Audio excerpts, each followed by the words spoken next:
Discovering alien life, intelligent alien life especially, would be one of the most transformative events in human history.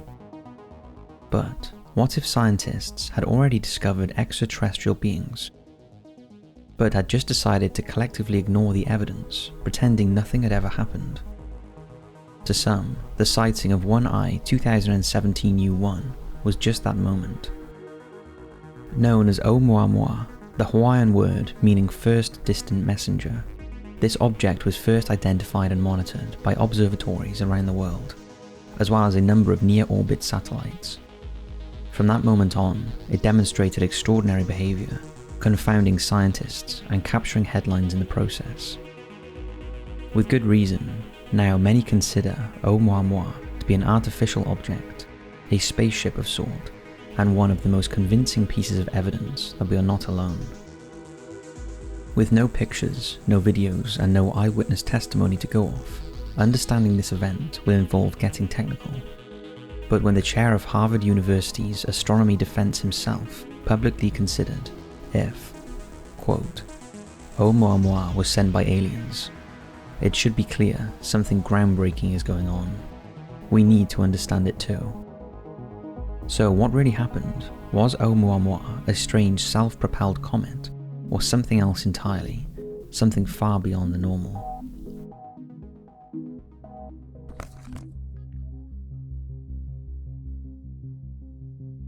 Astronomers at the University of Hawaii have just observed something no one has ever seen before, something that shocked them and spread doubt and uncertainty among physicists around the world.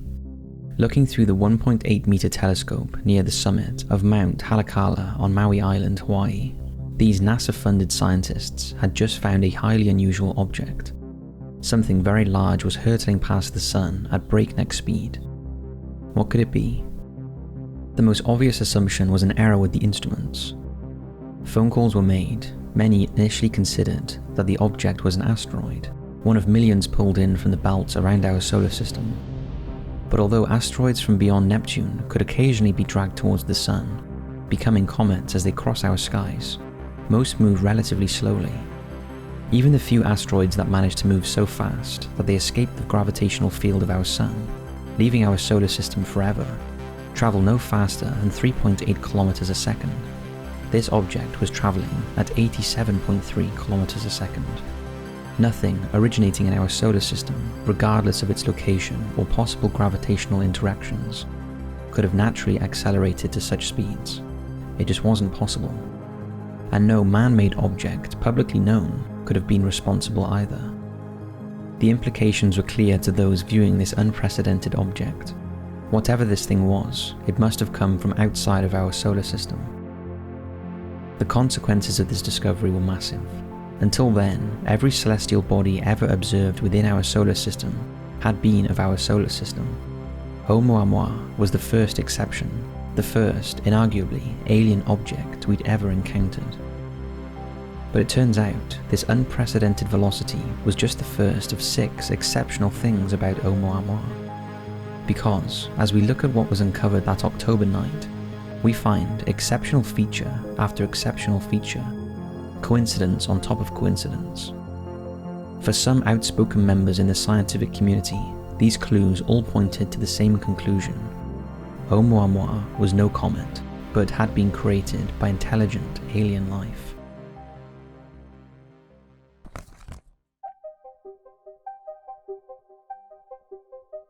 Well, as we've mentioned, there was its speed. It was moving far too fast to have originated from our own solar system, hurtling along at a blistering 1,960,000 miles per hour. What was perhaps even stranger though, was that following its movement around the sun, the trajectory of this object changed dramatically. Rather than continue as expected, Oumuamua actually accelerated, speeding up and deviating from the predicted flight path, the second of the highly peculiar facts about this object. Now this isn't unheard of. Comets are known to expel gas and debris when warmed, a process known as outgassing. This theory was suggested by Davide Finocchia of the Center of Near-Earth Object Studies, part of NASA. He theorized that after passing the sun, Oumuamua left its long hibernation. After thousands of years hurtling through the cold void of outer space, the object was suddenly exposed to intense heat. Within the rock, volatile compounds were boiled, evaporated, and expelled, giving the object a slight push in the process. There is one important problem with this story, however. If the so-called comet did speed up, and if this change in velocity can be explained through outgassing, then why was there no evidence any outgassing occurred? Outgassing, and the gases and dust released, usually result in an observable cloud surrounding the comet, usually making the object appear fuzzy. These clouds are not easy to detect, but they did not need to be. By the time the increase in speed was noticed, it was no longer just the one Hawaiian telescope that was turned towards Oumuamua, the distant messenger. You could hardly find a powerful or important telescope that didn't tune in, even if just for a bit. The renowned Hubble telescope was one instrument used to observe this strange flying object. Orbiting in space, free from the interference of our atmosphere, the Hubble telescope is well known for capturing some of the most detailed images of our universe. But despite the clear view afforded to it, the Hubble telescope found no evidence of any outgassing, no fuzzy distortion of the image whatsoever. In fact, the image of Oumuamua was completely crisp and clear. Had the gases been blown away by solar energy? Or was something else responsible for that unusual increase in speed? Either way, this lack of evidence for outgassing represents the third shocking fact about this object. Strange, right? Well, this wasn't the only thing that made us raise our eyebrows. The fourth notably odd thing about this object was its strange tumbling. When viewed through the telescope, the Oumuamua appeared to oscillate in its luminosity, becoming periodically dimmer and brighter. Every 7.3 hours, Oumuamua completed one cycle. Over that period of time, its brightness changed by a factor of 10. One astronomer, Karen Meach, was part of the initial team that discovered the object. She summed up the shape of Oumuamua as, quote, highly elongated, about 10 times as long as it is wide, with a complex, convoluted shape. She went on to note, it had a reddish colour, similar to objects in the outer solar system, and is completely inert, without the faintest hint of dust around it. Think of your stereotypical comet, with its bright head and trailing tail, while Oumuamua had no tail whatsoever. The implication of this was that Oumuamua was larger along one of its axes than the other two. It was also massive. Mainstream scientists describe it as a cigar-shaped or pancake-shaped. Either would be possible.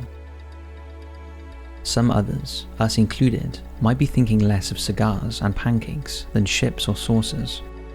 No other object has ever been seen observed with dimensions anything like this. Think about it. Estimates of size put Oumuamua at between 100 and 1,000 meters long, with a width and thickness of about 36 to 167 meters each. This seems distinctively ship-like, at least to the human scale.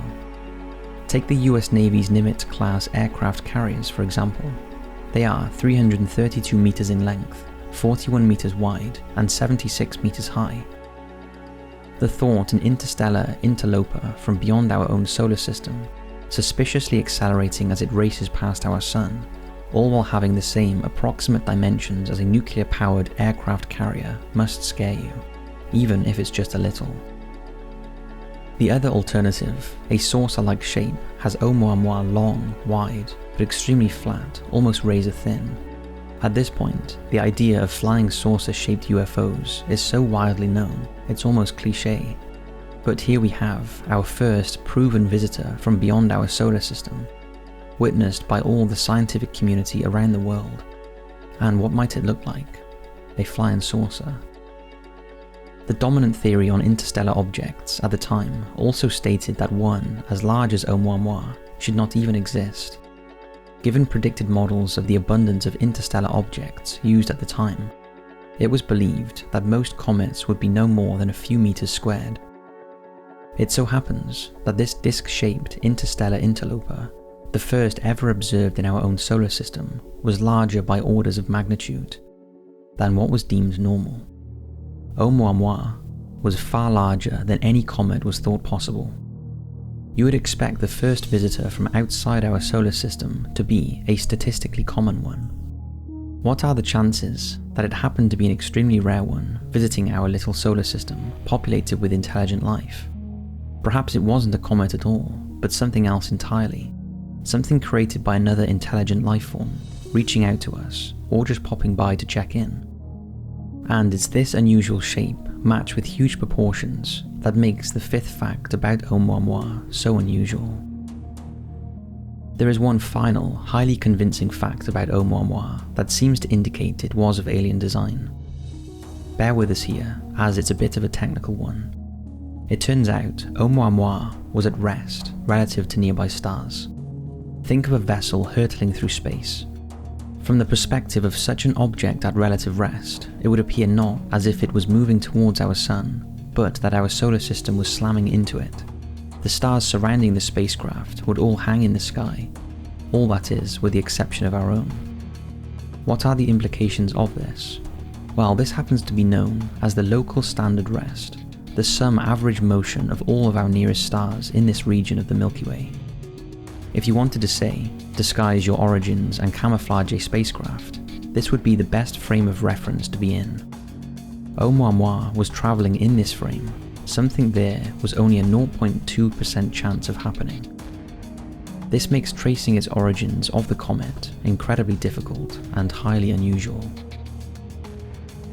And those are the facts about Oumuamua, a strange self-propelled object that defies what we thought was possible.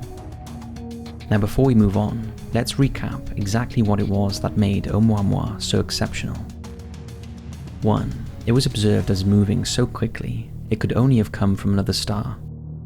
It was the first recorded interstellar interloper ever recorded. 2. After slingshotting around the sun, it propelled with mysterious force to incredible speeds. 3. This acceleration could only be explained as a comet expelling gas and debris, but no evidence of this outgassing existed. 4. The traveller tumbled in a strange way, getting brighter and dimmer, indicating an unusual lack of dust and strange dimensions. 5. The object was of unusually large size and atypical saucer-like dimensions. 6. Oumuamua was travelling at the local standard of rest, a frame of reference shared by only 1 in 500 stars, perfect for camouflaging a spacecraft.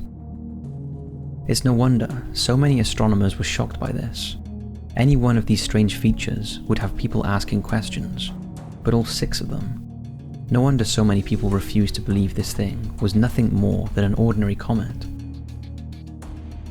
In order to explain all this, astronomers have created a host of novel theories, from comets filled with hydrogen ice, invisible once outgassed, to hypothesizing the nature of asteroid belts.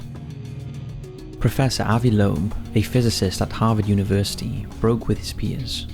He dismissed the claim that Oumuamua was a mere comet, explaining only with reference to half-baked theories.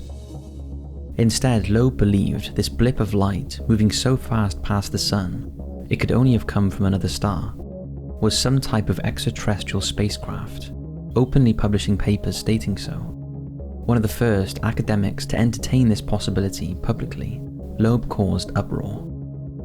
He certainly knew what he was talking about. As one of Harvard University's top astronomers, someone with 3 decades of professorship, 4 books, and 650 papers on his resume, Loeb was an expert on topics such as the nature of black holes and early galaxies, subjects far from any tabloid shelf or online sci-fi forum.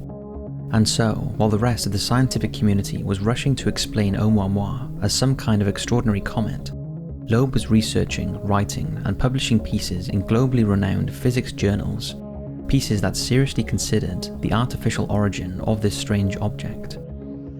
In a paper examining Oumuamua's peculiar acceleration, Loeb suggested that the object, quote, may be a fully operational probe sent internationally to Earth's vicinity by an alien civilization. In that paper, he explored the possibility that Oumuamua might be, quote, a light sail floating in interstellar space as debris from an advanced technological equipment. Light sails, or solar sails as they are also known, are methods of spacecraft propulsion reliant on the radiation pressure of sunlight. These work in much the same way as a conventional sail. Instead of using wind, these solar sails harness the force of light on large mirrors, reflecting that light and getting propelled along in the process. This doesn't have much effect here on Earth due to resistance from the atmosphere, gravity, all sorts. But in the vacuum of space, these things help spacecraft reach speeds 1/5 the speed of light. With long operational lifetimes, few moving parts, no need for exhaustible propellant, and the possibility of multiple uses, these solar sails are widely believed to be an excellent method of spacecraft propulsion, particularly when traversing interplanetary space. Japanese craft have already demonstrated the success of this principle, launching their own solar sail utilizing craft. Why did Loeb consider Oumuamua a good candidate for the classification of light sail? Well, firstly, there was the shape. And so a flat object, about the size of a football field, Thin, wide and large, Oumuamua would have an excellent surface area with which to capture and harness sunlight. Secondly, there was that observed increase in speed. Sure, it could have been some invisible outgassing, but maybe it was perfectly explainable solar sail-induced acceleration. trying to think what could explain it, and the only thing that came to mind is reflecting sunlight. Why might aliens have visited us? Well, perhaps one of the only intelligent life forms in the entire universe. Any other star-faring species might want to keep a close eye on our development. Perhaps they want to support our development. Perhaps they are scared of it. Or maybe they are just curious, keen to check in to see how this planet of upright mammals is doing. We have no way of knowing. But in any case, why would intelligent life not have made contact? While there are a few possible reasons, alien life might be so evolved and have reached such a state of technological maturity that a species as primitive as our own is simply not worth paying attention to. Surveying our cities, shining out into the night sky, they might look at us with the same disinterested approach as we might a nest of ants. Or maybe they no longer exist. Oumuamua might have taken hundreds of millions of years to reach us. Given the technological capacity of any civilization advanced enough to develop such light sails, we can imagine their weaponry might be as advanced. And with powerful weapons comes powerful tendencies towards self-destruction. Ultimately, it is anyone's guess, and that's what makes it so exciting to think about. And so, in the words of Sherlock Holmes, when you have excluded the impossible, whatever remains, however improbable, must be the truth. When we contemplate the possibility that Oumuamua has an artificial origin, we should keep that in mind. The Kepler satellite revealed to us that about a quarter of all the stars in the Milky Way have a habitable planet, around the same size of Earth, with the potential for liquid surface water and the chemistry of life as we know it. That intelligent life may have evolved on any one of those millions of potentially habitable planets before populating interstellar space with a host of artificial devices is not implausible. It might even be statistically likely. Are those devices just debris, or could they be some form of intergalactic reconnaissance mission? To validate the claim that Oumuamua is artificial in origin, a solar sail or spacecraft of some sort, more data is certainly required. Carl Sagan said, "Extraordinary claims require extraordinary evidence," and this holds true in this case, as with any regarding the possibility of non-human intelligent life. But to ignore the extreme coincidences that hint at the possibility is to ignore the nature of the evidence. So where does that leave us? Was Oumuamua some miraculous comet or an alien spacecraft? To find out for sure, more evidence is needed. In many ways, we've missed the boat. The object has already whizzed past our sun and is now in the process of leaving our solar system. Still, it will take a few thousand years before it leaves entirely. This gives a window of opportunity. If new technologies allowing faster space travel are invented within a decade or two, catching up with Oumuamua and identifying it in an outer space flyby would be possible. So much of these debates regarding Oumuamua rest upon the flawed telescopic equipment we have available. But we've only been looking for these kinds of asteroids for the last decade, and we only stand a chance of noticing them when they pass by the Sun. Oumuamua could be incredibly rare, or our universe could be filled with far more interstellar interlopers than we thought possible. Could the Milky Way be buzzing with massive, lonely rocks, regularly passing through planetary systems, colliding into things? Some scientists inspired by Loeb have since hypothesized just this. The implications of this for the potential spread of life, for which alien asteroids remain a leading hypothesis, would be huge. That dark, black eternity of space might be a more active, lively place than we think. Has the scientific community recognized the extraterrestrial potential of this event? Well, what do you think? Loeb has been treated with everything ranging from passionate outrage to slight, dismissive smirks. One astrophysicist at Ohio State University, Paul Stutter, tweeted the following: "No, Oumuamua is not an alien spaceship, and the authors of the paper insult honest scientific inquiry to even suggest it." Ethan Siegel, a theoretical astrophysicist, referred to Loeb as a once respected scientist. These two are not alone. Loeb received huge backlash for his inquiries into the possible alien origin of Oumuamua. For his part, Loeb seems to deal with this sort of thing quite well, although sidelined by many in academia. He takes comfort in other, famous instances where individuals were ridiculed for being right. Do you know why Giordano Bruno, an Italian guy, was burnt at the stake? It was because he said that other stars are just like the Sun, and they have planets like the Earth around them, and there may be life on those planets. And that was offensive to the church. One early example of this is the scientific disruptor, Florentine astronomer and physicist Galileo. As an advocate of heliocentrism, the idea that the Sun, not the Earth, was the center of our universe, Galileo found many critics, particularly among the Catholic Church, and would spend the end of his life under house arrest, persecuted by the Inquisition. Galileo, after looking through his telescope, reasons, quote, "In the sciences, the authority of 1,000 is not worth as many as the humble reasoning of a single individual." To all those who believe Oumuamua was an alien spacecraft and are ridiculed for this view, such words give strength. But let's not forget, the evidence that Oumuamua might be of alien origin was so compelling that one of the world's leading academic scientists was willing to risk his reputation and career to talk about it. As for us, was Oumuamua an alien device or an extraordinary comet? While the evidence seems too remarkable to ignore, with those 6 extraordinary facts, it just seems less reasonable that this thing was some miraculous comet than it was a spacecraft of intelligent design. What do you think? Was this unexpected object just a comet, like most astronomers and physicists claim? Or was our first ever interstellar interloper also our first contact with alien life?